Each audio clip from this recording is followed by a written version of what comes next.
बाप, बेटे और रुल कुदस के नाम में आमीन।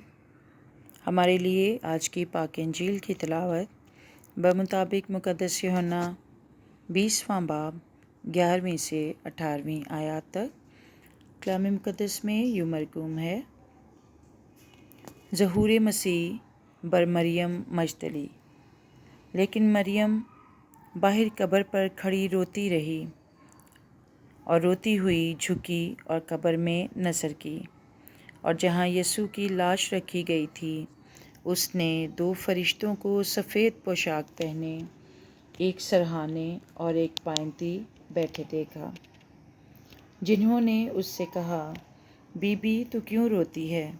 उसने उनसे कहा, इसलिए कि वो मेरे खुदावंद को उठा ले गए हैं और मैं नहीं जानती कि उन्होंने उसे कहाँ रखा है। ये कहकर वो मुड़ी और यीशु को खड़े देखा और ना पहचाना कि ये यीशु है। यीशु ने उससे कहा, बीबी तू क्यों रोती है? किसे ढूंढती है? उसने बागबान समझकर उससे कहा, मियाँ अगर तूने उसे यहाँ से उठाया हो तो मुझे बता दे कि उसे कहाँ रखा है, ताकि मैं उसे ले जाऊँ। यीशु ने उससे कहा, मरियम। उसने उसकी तरफ फिर कर इब्रानी ज़ुबान में कहा, रब्बूनी, ए उस्ताद।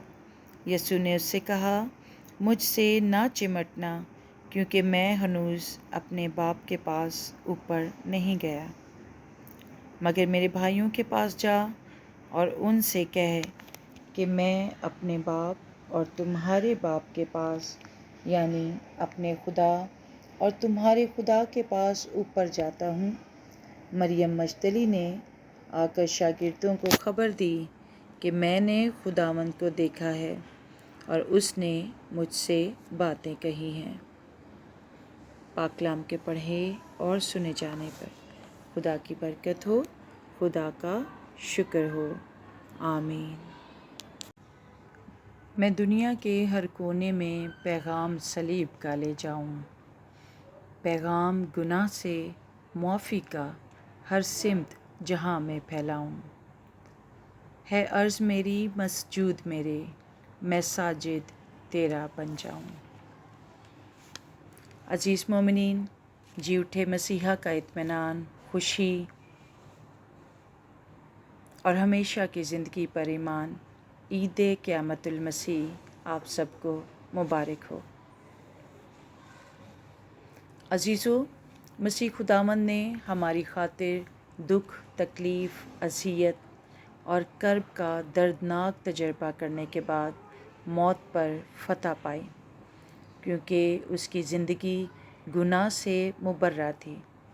इसलिए मौत यीशु अल मसीह पर गालिब ना आ सकी, बल्कि खुदावंद यीशु मसीह 3 दिन कब्र में रहकर कब्र के अंधेरों पर गालिब आया।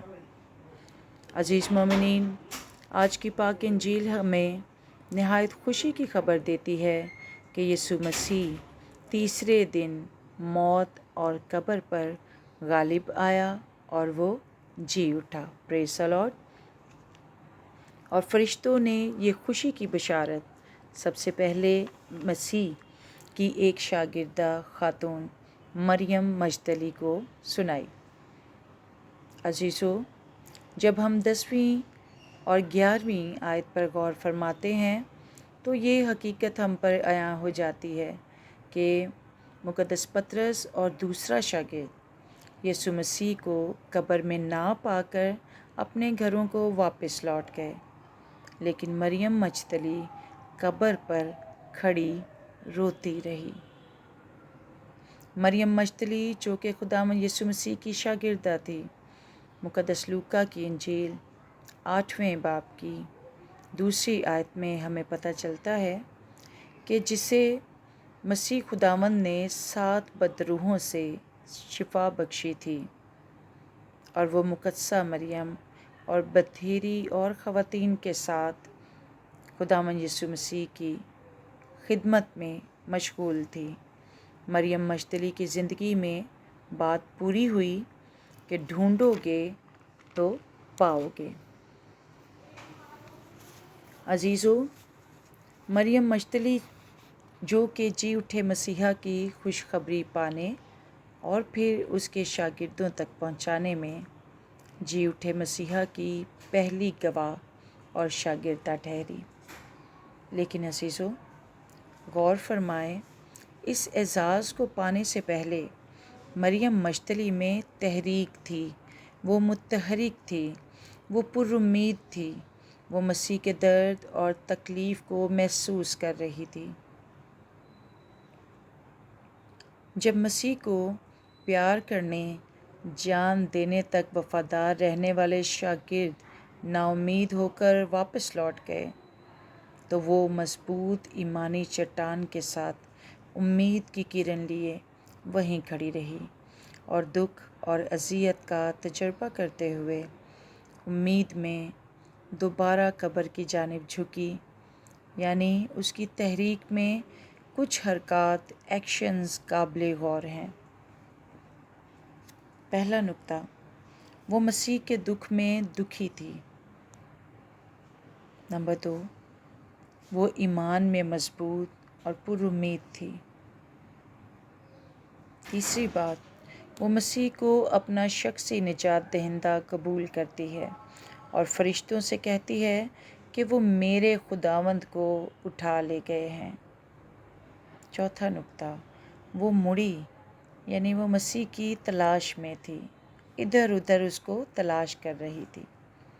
پانچویں بات، وہ مسیح کو باغبان سمجھ کر اس سے بھی دریافت کرتی ہے کہ اگر تو نے اسے اٹھایا ہو تو مجھے بتا دے، یعنی وہ مسیح کی جستجو اور تلاش مسلسل جاری رکھتی ہے۔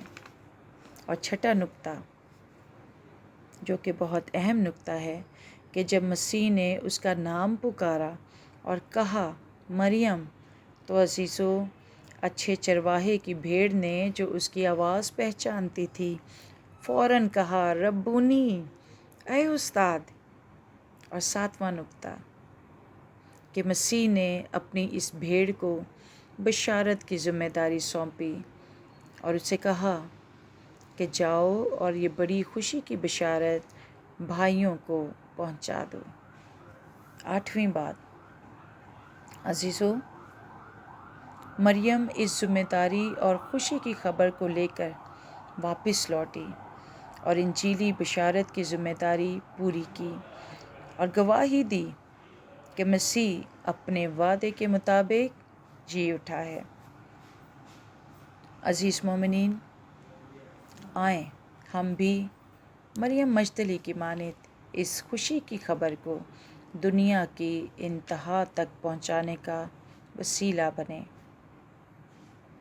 اور اس خوشخبری اور خوشی کو اپنی ذات تک محدود نہ رکھیں، بلکہ اس بشارت کو پھیلانے کے لیے حرکت میں آئیں اور اپنی زندگیوں سے اس اندھیری دنیا میں اجالا پھیلانے کا سبب بنیں اور اپنی شخصی گواہی سے جی اٹھے مسیحا کا پرچار کریں اور اپنی زندگیوں کو اس کے جلال کے لیے استعمال کریں اور کرتے رہیں۔ خداوند ہم سب کو اپنی بشارت کا پیغام اور ذمہ داری ہمیں بخشے۔ مسیح ہمارے خداوند کے وسیلے، آمین۔